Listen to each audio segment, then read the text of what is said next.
Capítulo 1. As leis para desbravar o futuro. 1. Aprimoramento diário pelo estudo da língua inglesa.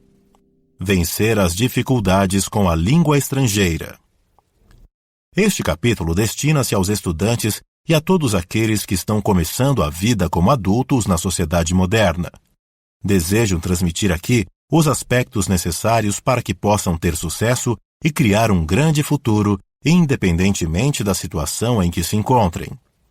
Ao relembrar minha juventude, quando iniciei minha carreira trabalhando numa empresa de comércio exterior, percebo que passei por momentos muito difíceis no segundo ano de empresa, ao ser enviado para Nova York, nos Estados Unidos.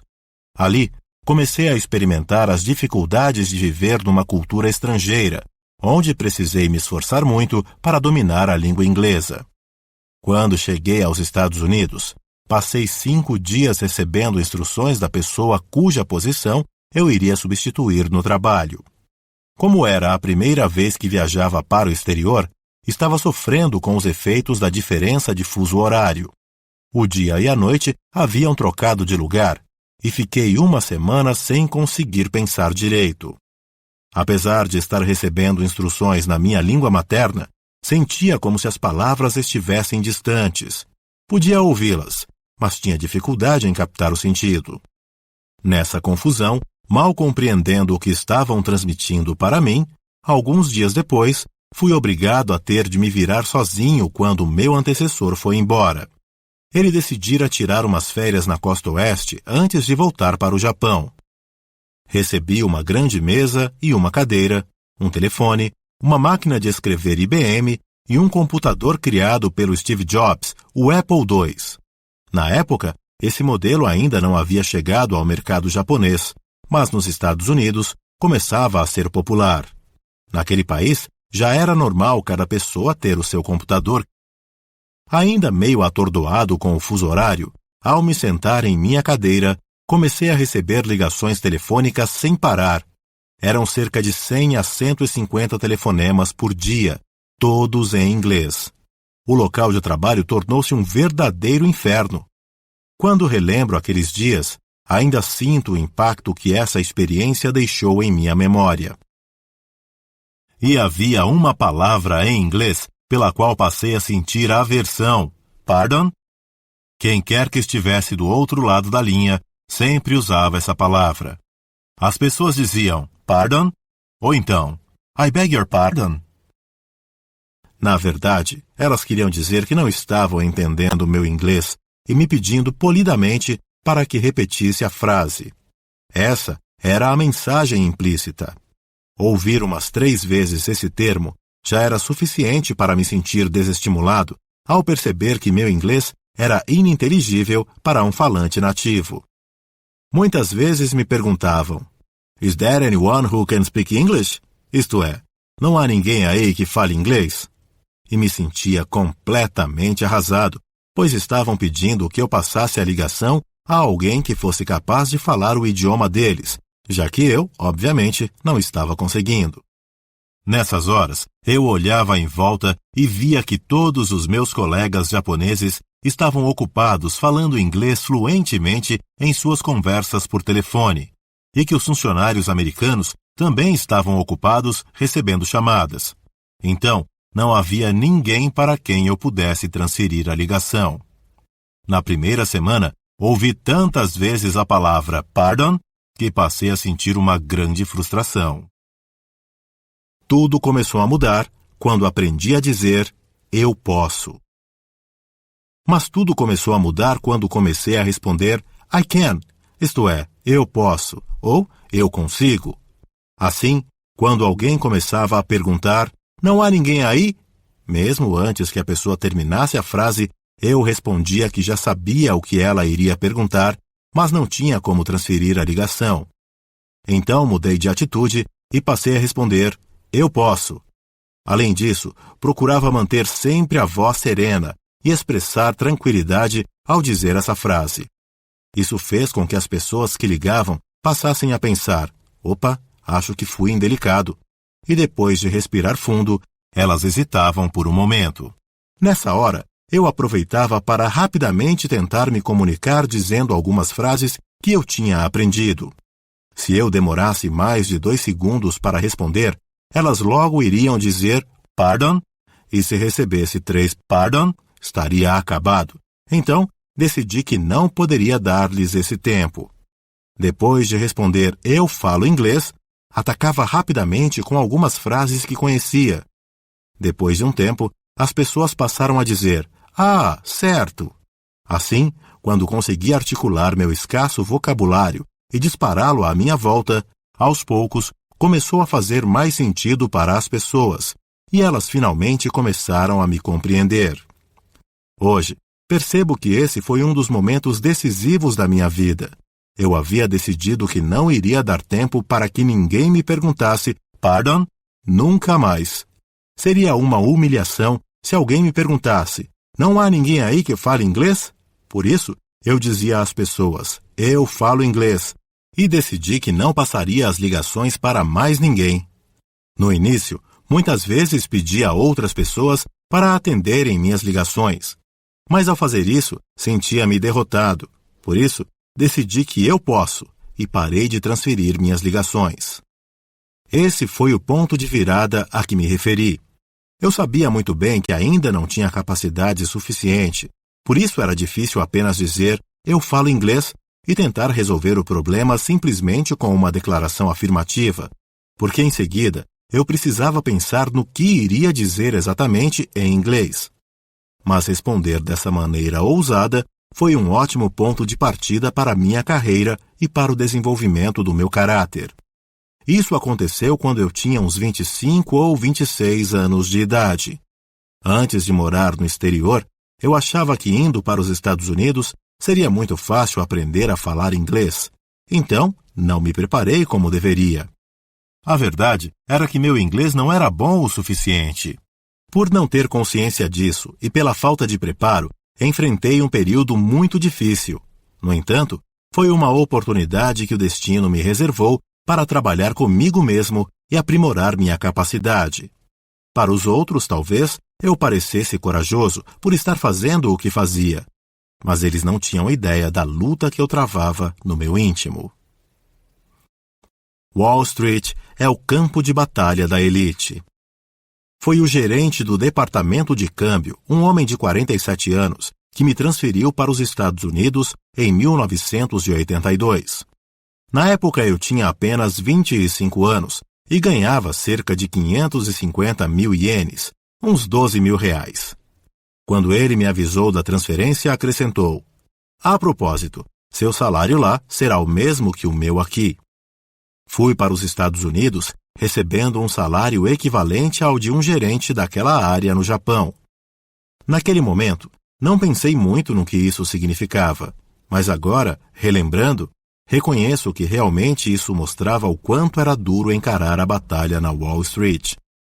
Eu não tinha muita consciência de que aquele é o lugar para onde são enviadas as melhores pessoas das empresas que mais se destacam no mercado americano e no mundo.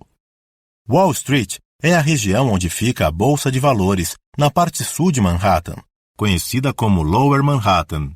Na realidade, é como um grande campo de batalha onde temos de enfrentar a elite dos Estados Unidos. Quando fui para os Estados Unidos, não estava preparado para entrar nessa guerra, e na primeira semana senti que todos estavam preocupados ao ver que tinham mandado alguém que não sabia nem falar inglês direito. Essa foi minha iniciação no difícil mundo da Wall Street, onde precisei começar minha carreira engatinhando. Neste capítulo, vou contar algumas lembranças dessa época da minha vida e ensinar algumas lições que aprendi sobre como criar um grande futuro quando ainda se é jovem. Espero que isso possa ser útil. 2. Alimente um sonho e trabalhe para concretizá-lo. Idealize um grande objetivo e estabeleça metas intermediárias. A primeira coisa que gostaria de transmitir aos jovens é que a regra para criar o futuro é alimentar um sonho. As pessoas precisam ter um sonho.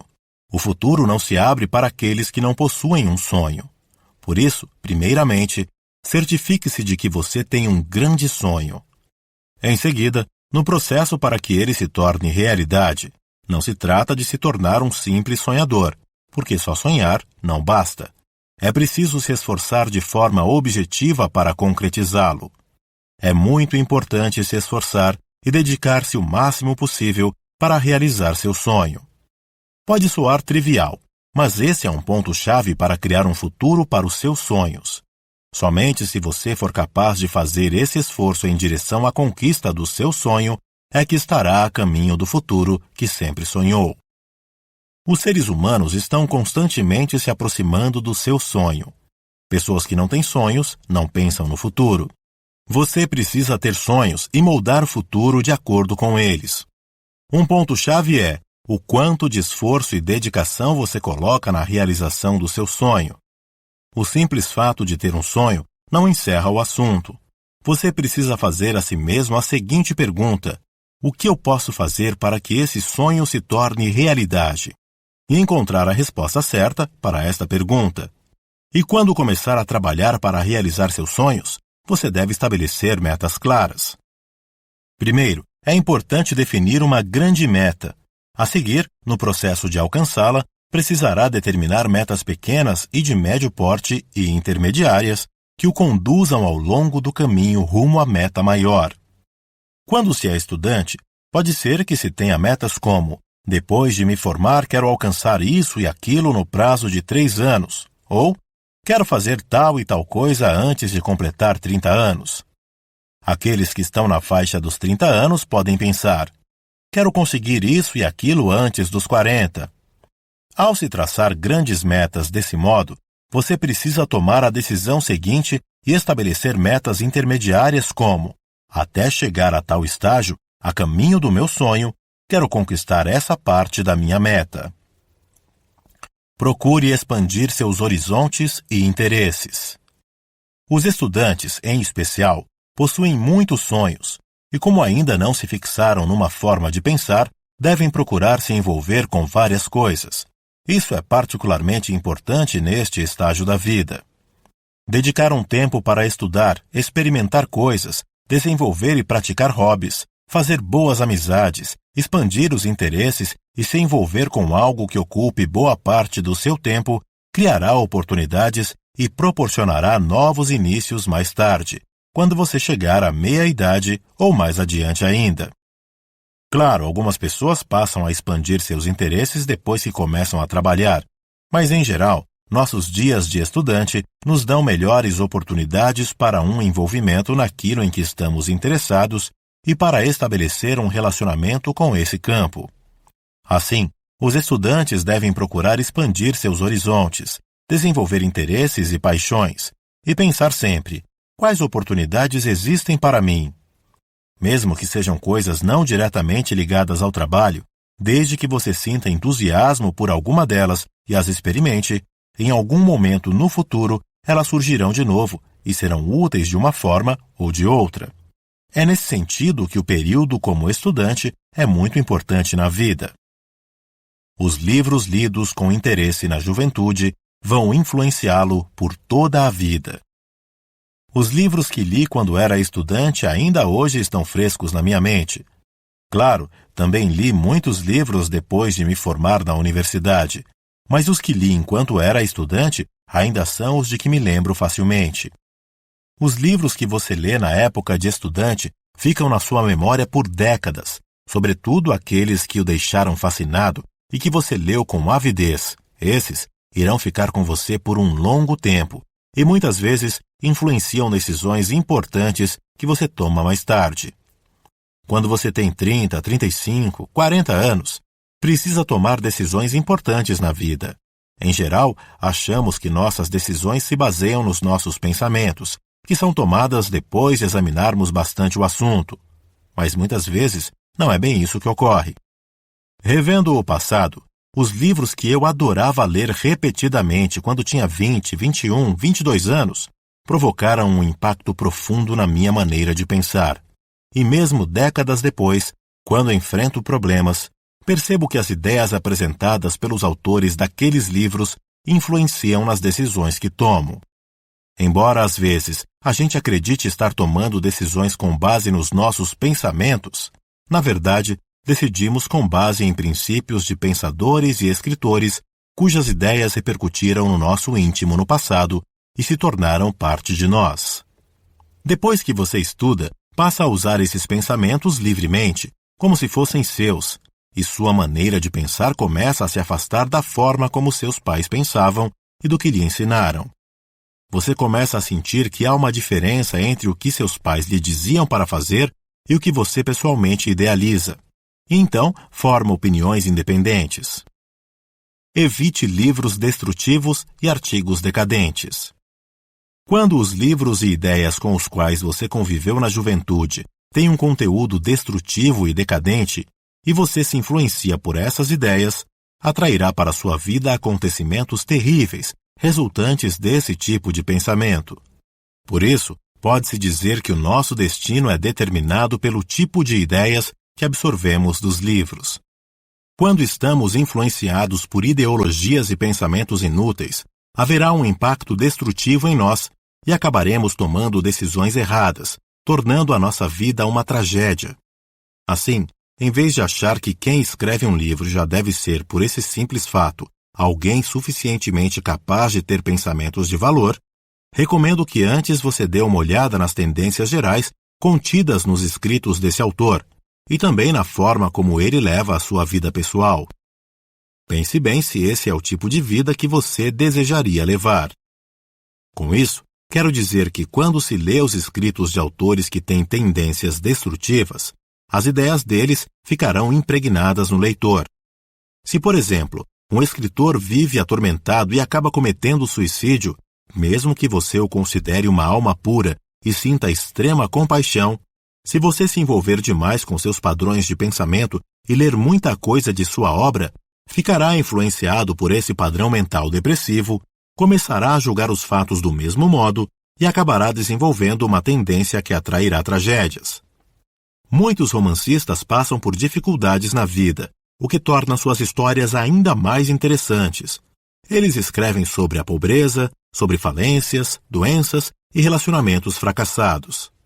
Não há nenhum problema nisso, mas se você passar a admirá-los demais, começará a imitar a vida deles. Por isso, tenha cuidado com os escritores que você admira. Por exemplo, se um autor que uma pessoa aprecia descreve a pobreza de uma forma bela, essa pessoa passa a ser influenciada por essas descrições e começa a nutrir um desejo de também ser pobre. Mesmo que no plano consciente você saiba que gostaria de ter um salário mais alto, se essa romantização da pobreza penetrar no seu subconsciente, em algum momento surgirá o pensamento que o levará a mergulhar em dívidas e ir à falência. A importância de perceber a influência dos pensamentos. É muito importante perceber a influência que os pensamentos têm na nossa vida. Se essa influência for superficial, você ainda pode escapar dessa correnteza, mas tão logo ela atravesse a superfície e as ideias cheguem ao seu subconsciente, causarão um grande impacto em você. Essas ideias irão influenciar completamente seu futuro. Os pensamentos são como a chuva. A diferença está no fato de que a chuva pode molhar somente a superfície ou penetrar até chegar aos lençóis subterrâneos. Assim como a chuva que se mistura às águas subterrâneas, quando as ideias se infiltram no subconsciente, elas passam a influenciar profundamente a vida da pessoa. Daí a importância daquilo que se infiltra até as profundezas da mente de uma pessoa. Tudo aquilo que gostamos de ler repetidas vezes, em que pensamos com frequência, que aprendemos, acaba se transformando nos nossos próprios pensamentos. Quando lemos o que alguém escreveu e sentimos que aquilo ressoa fortemente em nosso coração, significa que acabaremos nos tornando semelhantes a esse autor. Apesar de serem pensamentos de outra pessoa, o fato de ecoarem em nós significa que os mesmos pensamentos já existem ou estão sendo gerados em nosso interior. Por isso, embora se trate de pensamentos dos outros, tornam-se parte de nós. No início, podem até parecer pensamentos de outras pessoas, mas quando eles encontram simpatia em nosso interior e continuamos lendo-os repetidamente, eles vão se infiltrando em nós e se tornam nossos. E, por conseguinte, começaremos a tomar decisões na vida com base nesses pensamentos. As sementes de pensamentos plantadas no coração determinam o futuro. Em outras palavras, podemos dizer que os pensamentos são como sementes. As flores que brotam e os frutos que crescem dependem do tipo de sementes que plantamos. É isso que quero dizer. Os pensamentos são poderosos. Não se trata de algo abstrato. Eles possuem um poder real, concreto. É possível conhecer o tipo de pessoa que somos examinando nossos pensamentos. Conforme o tempo vai passando, nossos pensamentos vão se tornando realidade. Atualmente, na província de Tochigi, a Rap Science possui uma escola de ensino fundamental e médio. No passado, eu havia concebido a ideia de construir uma escola junto ao nosso templo-sede de Nasu, e poucos anos depois, a escola se tornou realidade. Se eu nunca tivesse tido esse pensamento, nunca haveria uma escola ali. Se meu pensamento tivesse sido, a escola tem de ser em algum lugar de fácil acesso por trem, não a teria construído ali. Mas o que pensei foi, se formos fazer uma escola em regime de internato, seria ótimo construí-la ali. E acabamos erguendo o estabelecimento no local onde imaginei. Essa é a força dos pensamentos. Assim que você planta a semente, ela começa a crescer e se transforma numa planta real. Lembre-se sempre, primeiro há uma ideia, depois a ideia se torna realidade. Tenha consciência disso.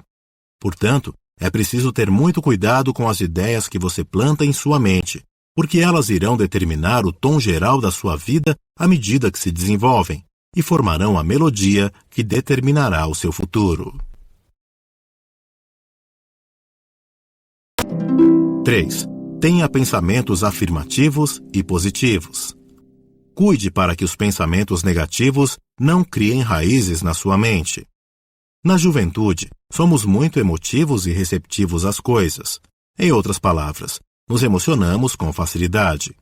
É comum ficarmos extremamente abalados com tristezas, eventos trágicos e infelicidades. Por isso, precisamos ter cuidado. É fácil sentir-se perturbado e influenciado por acontecimentos ao nosso redor, como a morte de um parente, acidentes ou doenças, e assim por diante. Mas não é bom que esses efeitos continuem por muito tempo.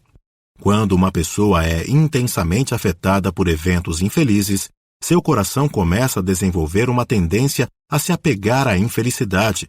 Isto é, quando não está imersa na infelicidade, ela não sente como se fosse ela mesma e não consegue ficar à vontade até que se sinta infeliz de novo. Quando jovens, somos muito sensíveis. Por isso, é importante não deixarmos que pensamentos, ideias e filosofias negativas ou passivas criem raízes na nossa mente, tais como: se eu fracassar, vou desistir. Não acredito que ele falou isso de mim. É demais, eu desisto. Se me disserem que não sirvo para esse trabalho, desisto. Se me disserem que não tenho capacidade para estudar, eu desisto. Se eu não conseguir entrar numa boa escola, vou desistir. Meus pais me odeiam, vou abandonar tudo. Meu amigo não gosta mais de mim, para mim, tudo acabou. Não consigo ganhar dinheiro suficiente, nunca vou conseguir. Provavelmente, você já teve pensamentos negativos como esses. No entanto, é preciso tomar muito cuidado para que eles não se infiltrem e criem raízes em seu coração. Pense em se desenvolver como um broto de bambu. Os seres humanos não são capazes de abrigar dois pensamentos ao mesmo tempo. Assim, quando surgir um pensamento negativo, será preciso se esforçar para desenvolver o hábito de substituí-lo por um pensamento positivo contrário. Quando surgir na sua mente um pensamento negativo, pense: bem, depois de ter pensado assim, também posso encarar o assunto dessa outra forma. Ou seja, procure adotar a abordagem oposta e passar do pensamento negativo para um ponto de vista firme e positivo. Quando surgirem pensamentos negativos, é muito importante que você tente mudar sua maneira de pensar e de perceber as coisas, tais como: essa situação em que me encontro é bem problemática, mas se eu examiná-la melhor, talvez seja também uma oportunidade. Aquela pessoa está mesmo falando mal de mim e me criticando, mas o que ela disse talvez seja verdade. Portanto, esta é uma chance de tentar corrigir meu comportamento e crescer com isso. Talvez ela esteja na realidade tentando me ensinar alguma coisa e me ajudar. Assim, mesmo que você esteja enfrentando provações extremamente difíceis, poderá aceitá-las e assumir uma atitude mais positiva e resoluta em relação a elas. Se as sementes dos pensamentos que você planta forem decididas e positivas, certamente farão brotar flores no futuro e também frutos magníficos. Você deve sempre fazer um esforço para orientar seus pensamentos numa direção positiva. Saiba que no caminho do crescimento é normal que surjam resistências. As pessoas ao seu redor podem criticá-lo e tentar humilhá-lo. Às vezes, você se verá obrigado a permanecer preso ao magnetismo afetivo dos seus pais, ou talvez seja invejado por seu professor na escola, um colega, um superior ou até por seu chefe no trabalho. Veja o broto de bambu. Ele não escolhe lugar para nascer. Se expande e brota por todos os lados indiscriminadamente. Possui tanta força que consegue até perfurar o piso para brotar. É importante possuir uma força que nos faça crescer como um broto de bambu. A partir do momento em que você alimentar fortes pensamentos de que está crescendo, de que vai começar a fazer isso já, isso irá lhe trazer um futuro brilhante. Seja forte o suficiente para superar o dano e a infelicidade que resultaram da instabilidade emocional da qual todos sofremos quando jovens. Alguém me magoou. Alguém falou mal de mim e fiquei muito triste com isso. Eu falhei, eu desisto, jamais conseguirei fazer parte da elite. Pensamentos desse tipo provavelmente irão passar várias vezes pela sua mente e machucá-lo. Mas você precisa superá-los e se levantar de novo, assim como uma noite de descanso, depois da qual acordamos revigorados no dia seguinte.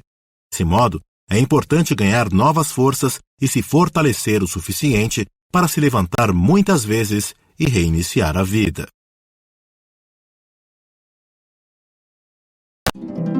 4. A melhor arma contra o medo é a fé. Não há o que temer quando estamos unidos a Deus ou Buda. O adversário que devemos combater é o medo, principalmente enquanto ainda somos jovens. Existem muitas formas de medo, mas a maioria se resume ao medo do desconhecido ou medo de encontrar o desconhecido. Quando o filme Tubarão foi lançado há algumas décadas, o simples pensamento de que um tubarão pudesse se aproximar de mim me deixou incapaz de nadar no mar. Embora não houvesse tubarões, quando pensava, e se aparecer um tubarão de repente, sentia tamanho medo que não conseguia sair da areia e entrar na água. O mero pensamento de que você pode se deparar com algo apavorante consegue imobilizá-lo por completo. Quando isso ocorre, você precisa de coragem. Então, o que fazer para superar o medo?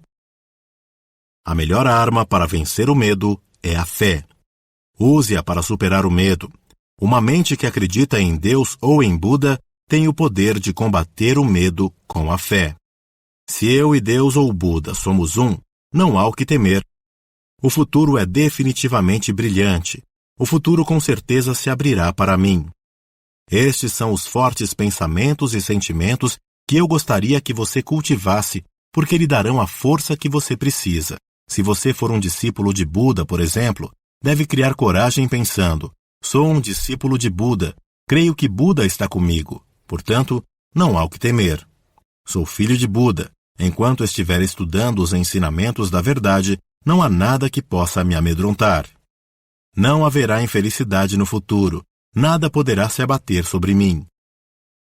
Não poderei ser derrotado, pois sou uno com Buda. E assim pensando, deve abraçar a fé e combater o medo. Acumule esforços e dedique-se continuamente.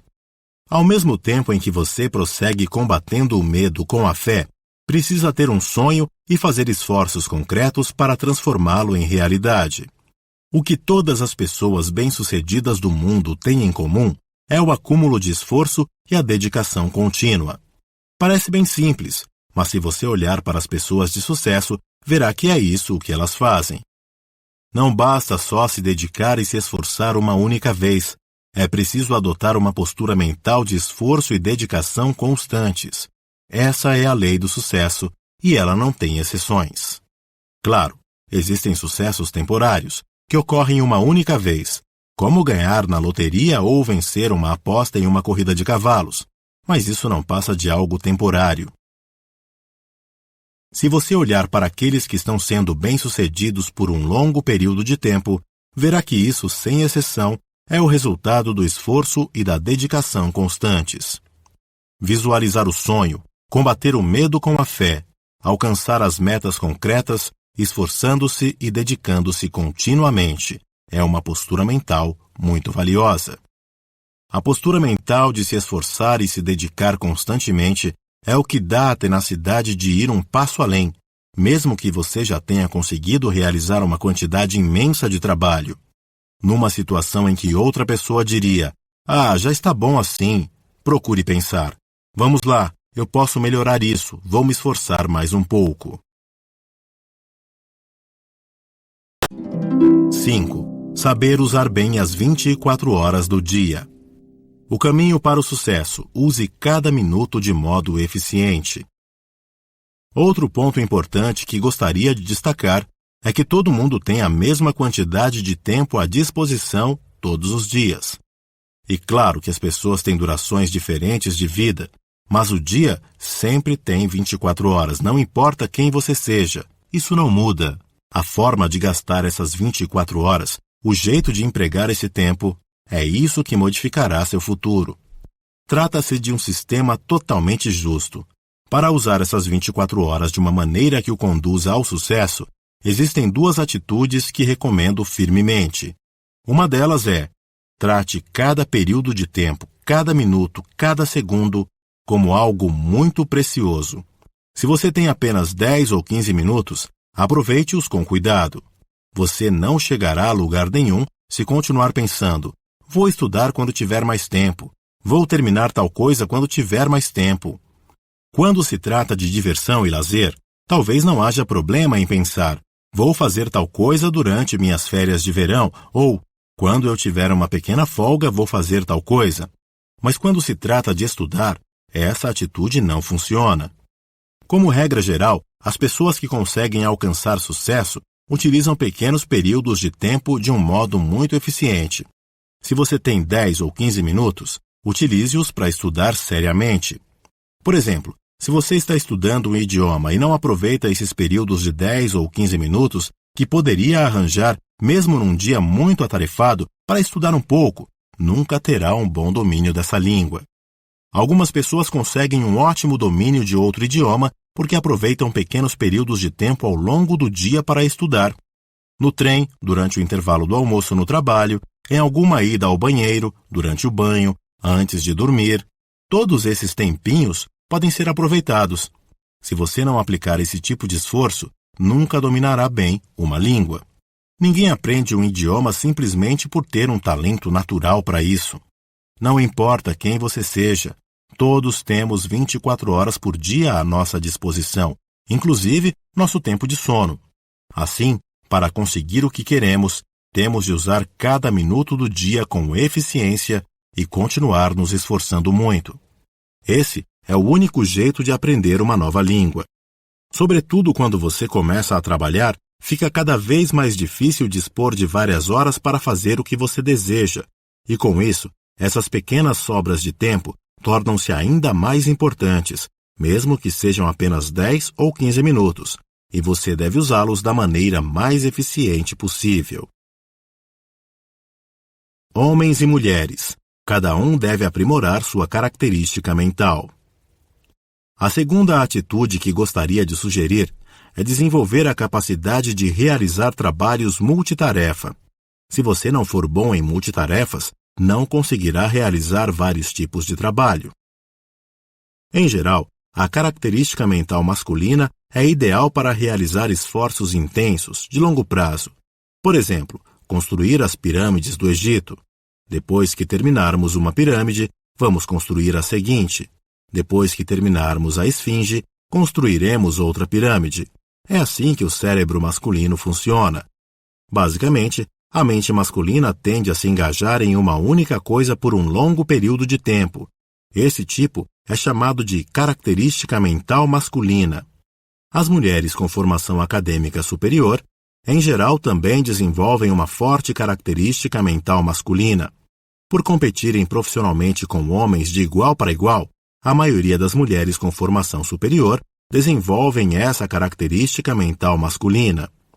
Para se sair bem num emprego muito especializado, você precisa se manter concentrado em uma coisa só por um longo período, sendo importante a característica mental masculina. Mas se você trabalhar apenas com isso, só conseguirá avançar até um estágio no qual obterá um destaque relativo.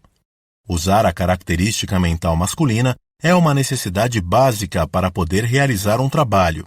No entanto, além dessa, temos também a característica mental feminina. O cérebro feminino permite realizar várias tarefas ao mesmo tempo, e acredita-se que as mulheres já nascem com essa capacidade. A razão disso é que, em termos históricos, as mulheres foram por longo tempo responsáveis pela condução da vida doméstica e por cuidar de um grande número de filhos. Com 3, 4, 5 filhos correndo de lá para cá pela casa, há sempre um monte de coisas acontecendo ao mesmo tempo. Não importa se você está no meio do preparo de uma refeição, seus filhos vão continuar caindo, chorando, rindo ou fazendo travessuras. Para enfrentar essa situação, as mulheres são capazes de se concentrar em várias coisas diferentes ao mesmo tempo. Elas mostram-se muito ativas e têm nervos de aço, pois possuem naturalmente a capacidade mental de ser multitarefas. É por isso que muitas conseguem realizar várias coisas ao mesmo tempo. Algumas mulheres que passam a vida dedicando-se a estudar matemática, ciências exatas ou que tiveram formação acadêmica superior podem perder essa capacidade com o passar do tempo. A maioria, no entanto, já nasce com essa capacidade de multitarefa e a conserva ao longo da vida. No cotidiano e para questões práticas, a multitarefa é quase sempre uma capacidade muito útil. Mas talvez seja difícil tentar realizar diferentes tarefas simultaneamente quando você está no trabalho. Se você é ainda jovem e quer criar um futuro brilhante, é importante desenvolver esses dois lados, a característica mental masculina e a feminina, e fazer com que os pontos positivos dessas duas abordagens trabalhem a seu favor.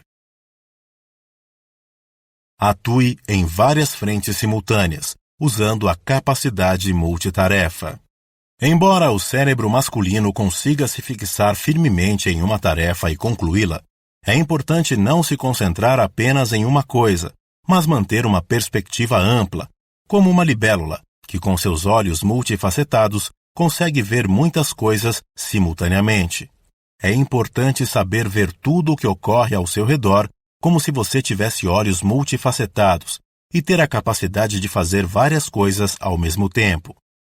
Mesmo que você seja capaz de iniciar múltiplas tarefas ao mesmo tempo, depois disso, o ideal é progredir com velocidades distintas. Eu quase terminei aquela tarefa. Essa outra já fui até a metade, e nessa terceira estou apenas no início. Desse modo, é provável que tenha diferentes estágios de desenvolvimento a cada momento, mas, se não conseguir dar continuidade a diferentes tarefas desde o início, será quase impossível realizar várias delas ao mesmo tempo. No trabalho, precisamos ter consciência das vantagens, tanto da característica mental masculina quanto da feminina, e usar as duas a nosso favor. Os pilotos de avião de combate precisam ser capazes de realizar processamento paralelo simultâneo. Quando os aviões de combate travam uma batalha nos ares, os inimigos podem vir de todas as direções, tridimensionalmente, pela frente, por trás, pelos lados, por cima e por baixo. Portanto, você nunca sabe de onde virá o próximo ataque. Isso significa que as pessoas que só conseguem focalizar uma coisa por vez não serão bons pilotos de avião de combate.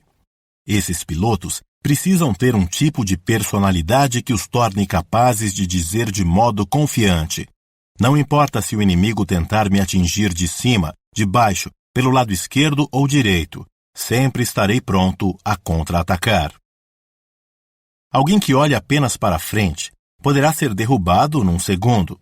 Então, um piloto deve ser capaz de reagir a qualquer ataque, não importa de onde venha.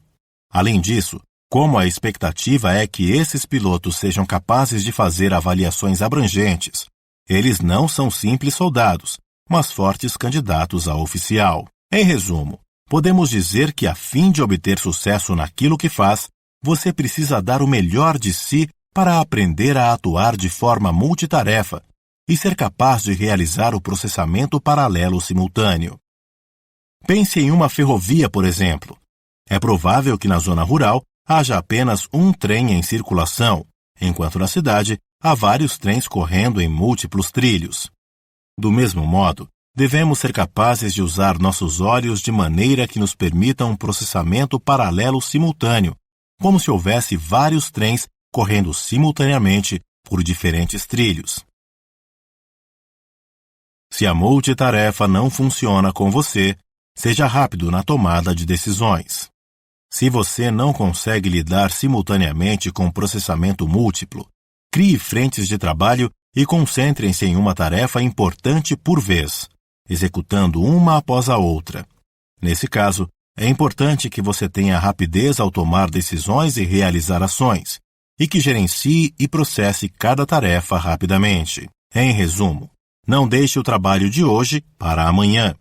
Se você conseguir terminá-lo hoje, poderá lidar com a próxima tarefa no dia seguinte, e no final, o resultado será o mesmo que se você tivesse trabalhado em várias tarefas simultaneamente. Em suma, é essencial que você não adie as coisas. Pessoalmente, não costumo postergar o trabalho. Tomo decisões com muita rapidez e, em geral, procuro concluir tudo o que tenho para fazer até que minha mesa de trabalho fique vazia de novo. Como todas as tarefas que assumo estão sempre sendo atendidas, sempre tenho as mãos livres e sempre me sinto leve e bem. Claro, você pode continuar procrastinando ou adiando o seu trabalho indefinidamente, mas prefiro dar conta das coisas na hora e resolvê-las assim que aparecem. Se você não resolver as coisas de imediato e aparece outro trabalho a fazer, você está com problemas. E cada vez que surgirem mais coisas, as tarefas irão se acumulando e você começará a se sentir sobrecarregado e aturdido. Por isso, quando aparece uma tarefa, eu a examino, tomo uma decisão na mesma hora e resolvo. Mesmo que tenha tomado a decisão errada, posso consertar mais tarde, e então a coisa já estará feita. As oscilações e os imprevistos da vida nunca terminam. Se houver algo fundamentalmente errado com uma decisão que você tomou, bastará corrigir. Essa é a minha maneira de encarar as coisas. Por isso, sempre decido tudo na hora. Se você não fizer assim, não será capaz de concluir muitas tarefas. Como criar um futuro dourado para você? Já apresentei várias sugestões sobre como usar as 24 horas do dia de modo eficiente. Em resumo, seriam as seguintes. Ponto 1. Utilize com eficiência cada minuto que tiver, mesmo que sejam períodos de tempo bem curtos. Ponto 2. Domine o processamento paralelo simultâneo e aprimore sua capacidade de multitarefas. Ponto 3. Se você não é bom em multitarefas, tome decisões e resolva os assuntos de forma rápida. Cuide de cada um assim que surgir e de cada tarefa que precisa ser feita para poder ficar livre para assumir novas tarefas a qualquer momento. Se você adotar esses princípios, não importa qual seja o seu cargo, poderá escalar os degraus do progresso e ser bem-sucedido.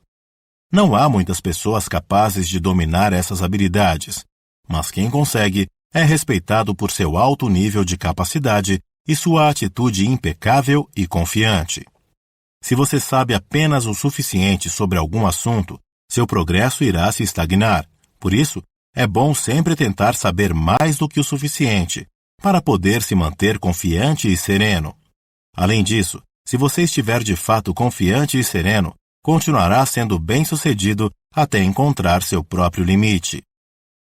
Seu futuro será dourado. Neste capítulo, falei sobre o que você pode fazer quando jovem a fim de crescer, ser bem-sucedido e criar um futuro brilhante para si próprio.